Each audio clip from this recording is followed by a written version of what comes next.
2025년 6월 오늘 아침에 전국 모든 주요 일간지 1면은 이 한 가지 소식으로 덮였습니다. 이재명 정부 고강도 부동산 대출 규제 발표. 누군가는 충격이라 말했고 누군가는 드디어 올 것이 나왔다고 말했습니다. 하지만 이 한 가지 사실만은 누구도 부정하지 못할 겁니다. 한국 사회에서 아파트 가격은 단순한 시장 가격이 아니라 정부의 의지, 정권의 철학, 그리고 국민의 불안이 얽힌 민감한 정치적 지표라는 것을요. 이재명 정부는 오늘 아침 단 한 문장으로 시장에 심장을 찔렀습니다. 이제 6억 이상 아파트에는 대출을 막겠습니다. 1가구 2주택자는 대출 자체가 불가능합니다. 이 말은 곧 아파트는 사람이 사는 곳이지 물건을 사는 것이 아니라는 메시지를 시장에, 언론에, 그리고 국민의 머릿속 깊은 불안 속에 새겨 놓은 것이라고 볼 수 있습니다. 우리나라의 아파트 가격은 언제나 정부 정책과 그 운명을 같이 해왔습니다. 그래서 정책 하나에 시장이 뒤흔들리고 말 한마디에 수십만 가구의 심리가 요동치는 나라입니다. 오늘 아침 주요 일간지 1면은 바로 그 상징입니다. 우리나라에서 부동산은 단순한 부동산이 아닙니다. 그것은 삶이고 불안이고 그리고 정치 그 자체입니다. 이번에는 과연 이 정책이 가격을 꺾을 수 있을까요? 아니면 또 다른 반작용을 부를까요? 그리고 우리는 이 불안한 시장에서 어떤 선택을 해야 할까요? 지금부터 함께 살펴보겠습니다. 2025년 이재명 정부의 부동산 도발 그리고 시장의 응답. 실제적으로 고가 아파트 시장의 흐름을 이해하기 위해서는 두 가지를 짚어야 합니다. 첫째는 고가 아파트가 왜 그동안 꾸준히 상승해 왔을까? 둘째는 이번 규제가 그 상승 논리를 어디서 끊고 있는 것인가?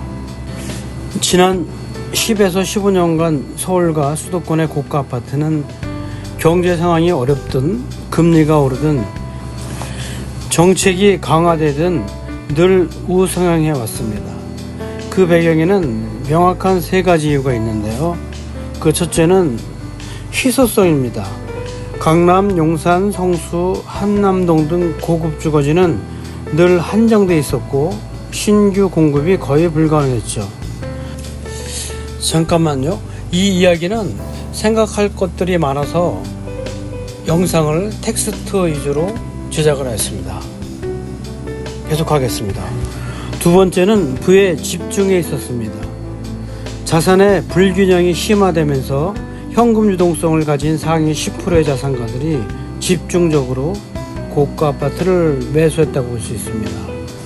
세 번째로는 레버리지 구조라고 할 수 있는 지렛대 효과에 있었습니다. LTV 40%만 받아도 10억짜리 아파트를 사기 위해 4억만 있으면 됐습니다. 나머지는 대출로 메울 수 있었던 것입니다. 다시 말하면 현금이 많고 대출도 가능했던 사람들에 의해서 고가 주택은 거래되고 그 거래가 곧 시장 가격을 떠받쳤습니다. 그런데 이번에는 다른 정책을 내는 겁니다. 단순히 대출 비율을 줄이는 게 아니라 그 대출 자체를 해주지 않겠다는 식의 근본 규제가 시작된 것이죠. 일부의 예외는 있으나 6억 원 초과 주택은 대출 자체를 금지하고 1가구 2주택자는 주택담보대출을 아예 안 해주겠다는 거죠. 이 규제는 은행에 직접 적용되는 명령이기 때문에 개인이 편법으로 우회하기도 어렵습니다. 이 말의 의미는 단순합니다.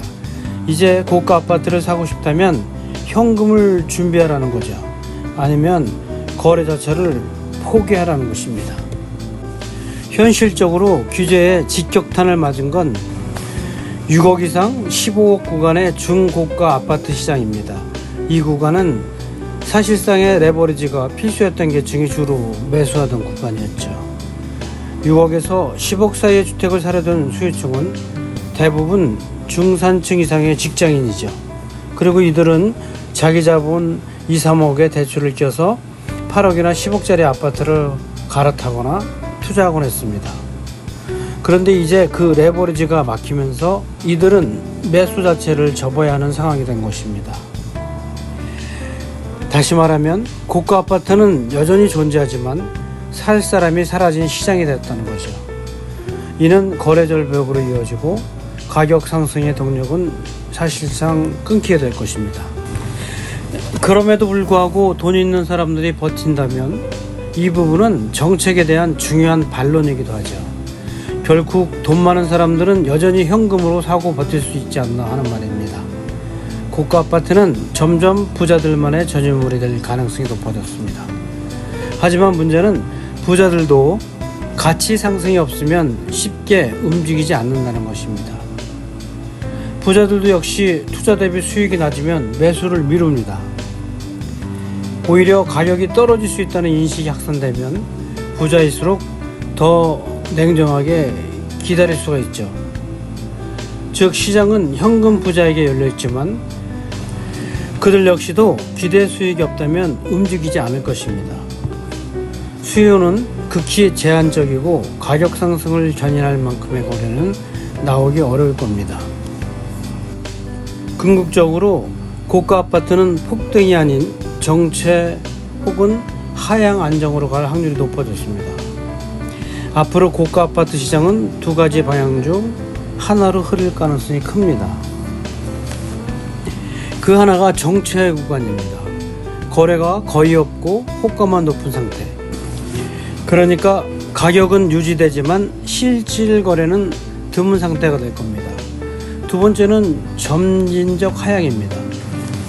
매물이 쌓이고 급매가 등장하면서 점차 가격이 내려가는 구조가 될 것으로 생각되어집니다. 고가 아파트의 폭등 가능성은 이제 상당히 낮아졌습니다. 특히 이번 규제는 정책 신호가 매우 명확하고 시장에 대한 예의도 거의 없습니다.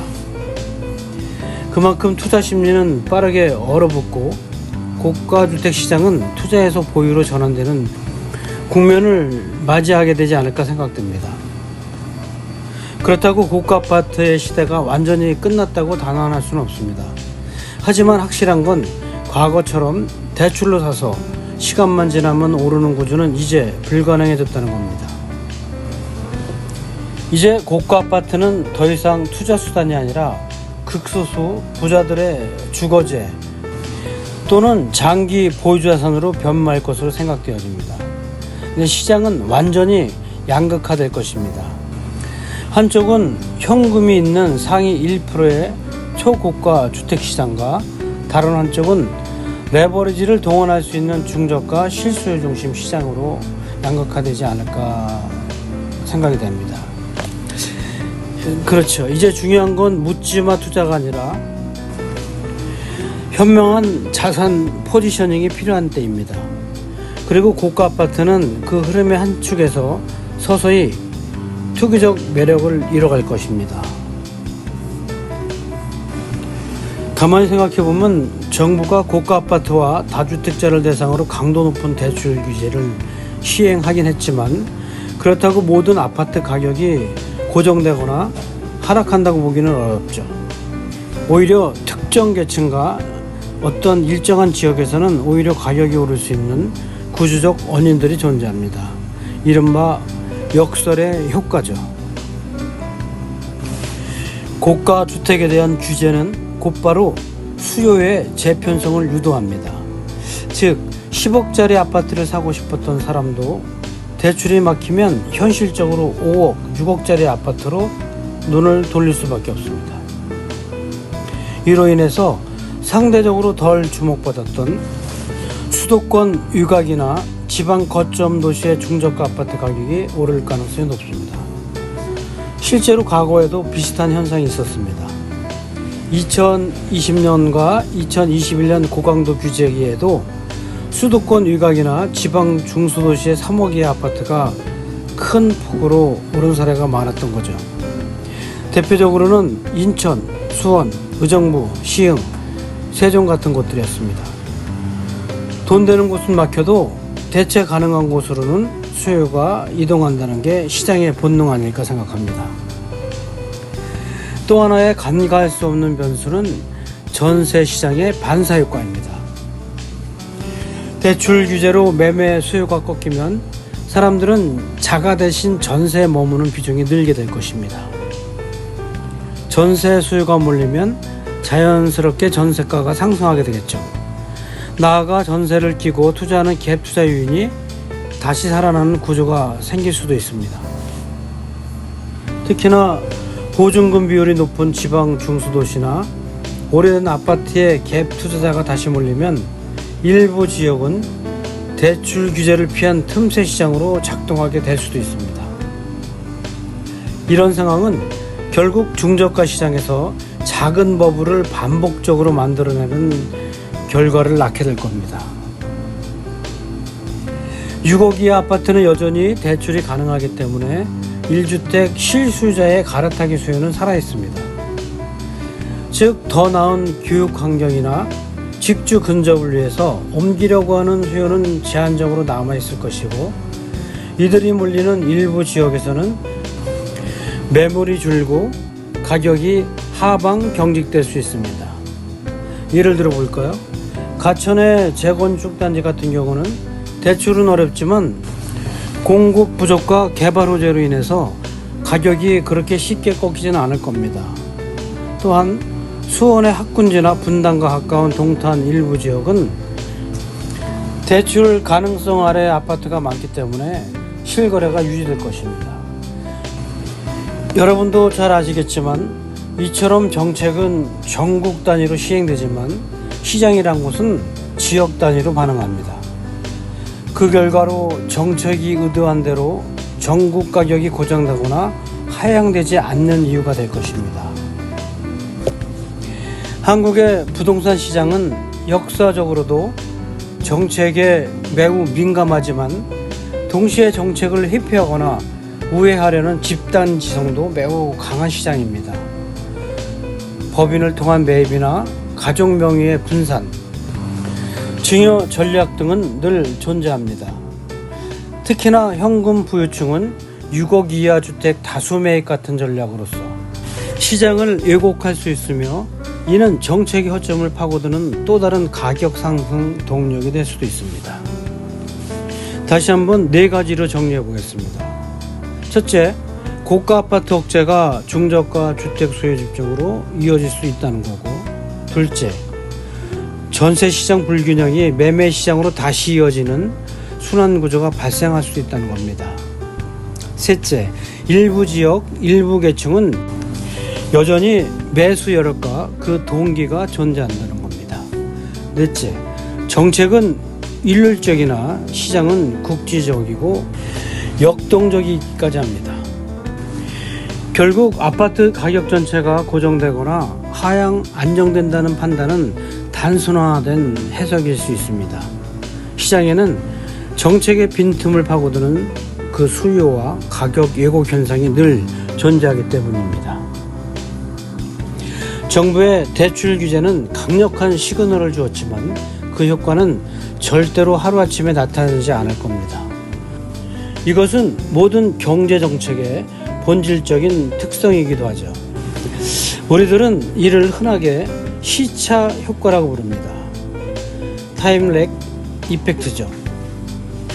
어쨌든 정책이 발표되면 가장 먼저 영향을 받는 건 심리와 거래량입니다. 사람들은 막혔다는 생각에 매수 버튼을 누르지 않고 갑망새로 들어가게 됩니다. 이 단계에서는 아직 실제 가격은 떨어지지 않고 호가만 떨어지거나 거래가 급감하게 됩니다. 그런 다음에 몇 개월에 걸쳐서 급매가 나오고 시간이 지나면 실거래가가 낮아지고, 그 데이터가 통계에 반영되기까지는 최소한 3개월에서 6개월 이상의 시차가 필요하지 않을까 생각을 합니다. 결국은 정책 효과는 보통 6개월 후부터 본격화가 되는데요. 시장은 그 사이에 소강 국면으로 진입할 것입니다. 그렇죠. 부동산 시장은 본질적으로 아주 느린 시장입니다. 부동산의 공급은 최소한 3, 4년, 길게는 10년 단위로 이루어지고, 수요도 대부분은 생애 주기 변화, 그러니까 결혼, 출산, 이직 등에 따라서 결정되기 때문에 단기간에 바뀌지는 않습니다. 따라서 단기 규제로는 즉각적인 수요 억제가 가능하지만 그 수요는 보통 지연될 뿐 완전히 사라지지는 않습니다. 정책이 유예 수요를 누르고 있을 뿐 시기가 되면 또다시 수면 위로 올라오는 구조입니다. 정책을 인식하고 행동에 옮기는 속도는 또한 개인마다 다릅니다. 일부는 즉시 움직이지만 어떤 사람은 뉴스가 누적돼서 불안감이 커질 때까지 기다리고 또 어떤 사람은 주변에 사례가 나와야 실감합니다. 이런 시간차 반응이 쌓이면 정책의 실질 효과는 서서히 확산됩니다. 즉 바로 떨어진다는 환상은 정책 소비자들이 자주 갖는 오해이고 오만이기도 합니다. 정책이 나오면 사람들은 큰 효과를 기대하지만 현실은 항상 느리고 제한적입니다. 그래서 오히려 효과가 더디게 나타날수록 정책 자체에 대한 불신이 커질 수가 있습니다. 정부는 그 기대를 맞추기 위해서 또 다른 정책을 추가로 쏟아내는 악순환에 빠지게 됩니다. 문재인 정부 때의 추가적인 수많은 정책이 그 사례입니다. 정책은 불꽃놀이처럼 즉시 터지지 않습니다. 물속에서 퍼지는 먹물처럼 점진적이고 확산적으로 작용합니다. 이 점을 우리는 이해하는 것이 중요합니다. 지금까지의 말을 다시 한번 정리해보면 정책을 발표하고 거래가 위축되고 실거래가가 하락되고 이는 통계에 반영되고 그리고 나서는 시장 체감까지는 시차가 필요하다 이겁니다. 사람마다 정책을 체감하고 행동하는 시점이 다르기 때문에 효과는 분산적으로 작용하게 됩니다. 즉각 효과를 기대할수록 정책에 대한 조급함과 불신이 커질 수 있다는 거죠. 결국은 부동산은 단기 이슈가 아니라 구조적, 누적적 반응을 통해 움직이지는 자산이라 볼 수 있습니다. 사실은 사람들은 전세 가격이 오르니 불안해서라도 집을 사겠다는 심리를 많이 갖고 있었습니다. 특히 과거에는 갭 투자자들이 전세를 끼고 주택을 사들이면서 수요를 왜곡시키기도 했습니다. 예를 들면 이런 구조였죠. 갭 투자자가 전세를 끼고 집을 삽니다. 실제 돈은 많이 안 들어가죠. 실수요자 입장에서는 전세가 오르자 불안해져서 집을 매수합니다. 결과적으로 전세가 상승이 매매가 상승을 밀어올리는 악순환이 계속되는 거죠. 이런 구조에서 갭 투자자는 전세를 이용한 간접 투기자본 역할을 했습니다. 그런데 이번 대출 규제는 6억 이상 주택과 다주택자에 대한 대출 자체를 금지함으로써 갭 투자자가 접근 자체를 못하게 만들었습니다. 전세를 끼고 사고 싶어도 대출이 안 나오니 레버리지를 못 쓰고 현금이 없다면 진입 자체가 불가능한 구조가 되어버린 거죠. 거듭 반복해서 말하자면 갭 투자 수요가 급감하게 되면 전세를 활용한 투기 수요가 감소하게 됩니다. 그렇다면 전세 수요도 안정되고 공급자, 즉 임대인이 임대료를 쉽게 올리지 못하게 됩니다. 그렇다면 실수요자의 심리가 안정될 거 아닙니까? 전세 계속 살아도 되겠다는 여유가 생기게 되겠죠. 그러면 불필요한 매매 수요가 감소되고 가격 상승 압력은 완화될 것입니다. 사람들이 집을 사는 이유는 대부분 불안 때문입니다. 전세가 자꾸 오르니까 곧 집값이 폭등할 것 같으니까, 남들 다 사니까 늦을까봐. 그런데 전세가 안정되고 갭 투자가 차단되고 정책의 흐름이 시장 자극이 아니라 억제 방향으로 명확히 든다면 실소유자는 지금 안 사도 된다는 메시지를 명확하게 받게 됩니다. 그것은 거래량 감소로 이어지고 다시금 가격 안정의 기반이 될 것입니다. 또 다시 한번 요약해 보겠습니다. 과거 정책은 대출 한도 줄이기 중심으로 갭 투자를 막는 척했지만 실제로는 회피 가능성이 많았고, 이번에는 은행에 직접 대출을 못하게 하면서 구조 자체를 차단했습니다. 이로 인해서 갭 투자자가 퇴출당하고 전세가 안정되고 실소유자 불안 완화라는 선순환이 가능해졌다는 겁니다. 과거에 전세가 올라서 불안하니 집 사자는 심리가 정책 구조상 성립되기 어려운 시대가 된 것이죠. 이 구조는 매수 타이밍을 기다리는 사람들에게는 중요한 전환점이 될 것입니다. 더 이상 전세가가 집값을 끌어올리지 못한다면 지금은 사야 할 때가 아닐 수 있다는 시그널이 시장에 뿌리 내릴 수도 있습니다. 한국사에서 아파트는 단순한 사는 곳이 아니라 사는 것, 곧 자산이 되어버린 구조입니다. 그 결과로서 불안 때문에 사기도 하고 불로소득을 기대하며 사기도 합니다. 궁극적으로는 살기 위해 산다기보다 불안과 기대 때문에 소유를 추구하는 구조가 된 것이죠. 이제 이 인식이 바뀐다면 정말 아파트 가격은 안정될 수 있을까요? 그리고 그런 의식의 전환은 가능할까요? 이 질문에 대한 현실적으로, 구조적으로 어떤 말을 할 수 있을까요? 한국 사회에서는 이미 자산 불균형이 심화되고 노동으로 부를 축적하기 어려운 구조가 되어 있습니다. 월급은 오르지 않는데 자산 가격, 특히 아파트는 쉼없이 오르니 사람들은 노동보다 투자에 민감해졌죠. 그리고 가장 손쉽게 접근할 수 있는 자산 투자 수단이 아파트였던 겁니다. 실수요자든 투자자든 대출, 세금 등은 정책의 방향이 모두 소유의 중심이었습니다. 전세 제도조차도 사실상 투기 수단의 하의 시스템이 되었죠. 그리고 그렇게 만들어진 구조를 사람들이 체득하게 되고 정답처럼 인식하게 된 겁니다. 집을 가진 사람, 특히 어느 아파트에 몇 평대에 사느냐가 계층을 규정하는 사회가 우리나라 사회입니다. 이제 우리는 그 집에서 사는 것이 아니라 그 집을 통해서 내 위치를 증명하려는 문화가 강하게 됐습니다. 이처럼 아파트는 단순한 주거지가 아니라 연금, 명함, 계층표, 투자처, 안전자산, 심리 안정자가 된 것입니다. 그렇다면 사는 것에서 사는 곳으로의 의식이 바뀌면 아파트 값은 안정될까요? 이론적으로는 그렇습니다. 만약 모든 국민이 집은 편안하게 살기 위한 공간이지 돈벌이 수단이 아니야라는 의식을 갖게 된다면 투자 수요가 줄고 실거주자 위주 시장이 되며 가격은 실수요와 실질소득에 수렴하게 되고 결과적으로 집값은 소득 기반의 정상선으로 희귀하게 될 것입니다.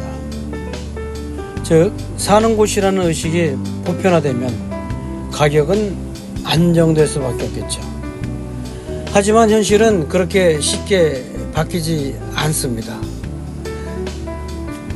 이 의식의 전환이 이루어지기 어려운 구조적 이유들이 있기 때문입니다. 첫째로는 구조는 개인보다 강합니다. 사람들이 아파트를 투자처로 인식하는 것은 개인의 탐욕 때문이 아니라 정책, 금융, 세금, 문화, 그리고 제도 전반이 그렇게 설계되어 있기 때문입니다. 아무리 아파트가 사는 곳이라고만 해도 그 사회 구조가 사는 것으로 유도하고 있다면 의식은 바뀌기 어렵습니다. 두 번째, 사회적 불평등이 더 커졌습니다. 부자는 집을 여러 채 혹은 초고가 주택을 현금으로 사고 중산층은 대출과 전세를 전전하며 기회를 쫓습니다. 이러한 격차의 구조에서 사는 곳으로 인식하자는 말은 오히려 허무하게 들릴 수 있습니다. 세 번째, 집은 곧 불안에 대한 안전모험입니다. 한국에서 집을 산다는 건 단지 거주의 문제가 아닙니다. 은퇴 후의 불안, 자녀 교육, 주거비 부담, 그리고 노후 생활 등 모든 문제를 해결할 수 있는 심리적인 종합보험 상품이 집입니다. 아파트입니다. 그 아파트를 사는 것이 아니라고 여기는 것은 곧 삶의 전략을 포기하라는 말처럼 들릴 수가 있는 거죠. 그러면 의식의 전환은 어떻게 가능할까요? 그리고 가능하다면 언제쯤이 될까요? 사실 가능하긴 합니다. 단 다음 세 가지가 동시자발적으로 작동할 때입니다. 첫째, 아파트가 투자처가 아닌 거주 공간이라는 정책 방향이 꾸준하게 유지되어야 됩니다. 자주 바뀌는 정책, 정권에 따라 오락가락하는 규제는 오히려 시장 불안만 증폭시킵니다. 그러니까 첫째가 정책의 일관성과 신뢰성의 확보입니다. 두 번째는 사람들은 돈을 묻어둘 곳이 없기 때문에 아파트를 삽니다. 안정적이고 수익률이 있는 금융상품. 그러니까 사회적 안전망이 구축되면 부동산에 대한 집착은 자연스럽게 완화됩니다. 그러니까 두 번째는 대체 자산의 등장이 필수 요소인 겁니다. 내가 집을 안 사도 괜찮다는 감각이 들려면 전세든 월세든 주거 안정성과 품질이 보장되어야 합니다. 예를 들면 독일, 프랑스, 스위스처럼 비소유자의 품격 있는 삶이 가능해질 때 아파트를 굳이 소유하지 않아도 된다는 인식이 퍼질 수 있습니다. 그러니까 세 번째로 임대 시장의 안전성이 답보되어야 됩니다. 이 세 가지가 전제 조건으로 작동할 수 있을까요? 정말 집은, 아파트는 사는 것이 아니라 사는 곳입니다. 이 말은 마치 허황한 진리처럼 들리지만 현실에서는 삶의 구조와 제도가 바뀌지 않는 한 정말 공허한 구호에 그칠 가능성이 큽니다. 따라서 의식의 전환은 반드시 정책의 구조 전환, 시장의 안정성, 그리고 사회적 안전망과 함께 가야 합니다. 그때가 비로소 사람들은 불안 대신 신뢰를 선택할 수 있게 되고 아파트는 투자 상품에서 벗어나 진짜 사는 곳으로 자리 잡게 될 것입니다. 그러나 이 말은 그저 말일 뿐이라고 저도 생각하고 있습니다. 이상 6월 부동산 정책에 대한 저의 소견이었습니다. 감사합니다.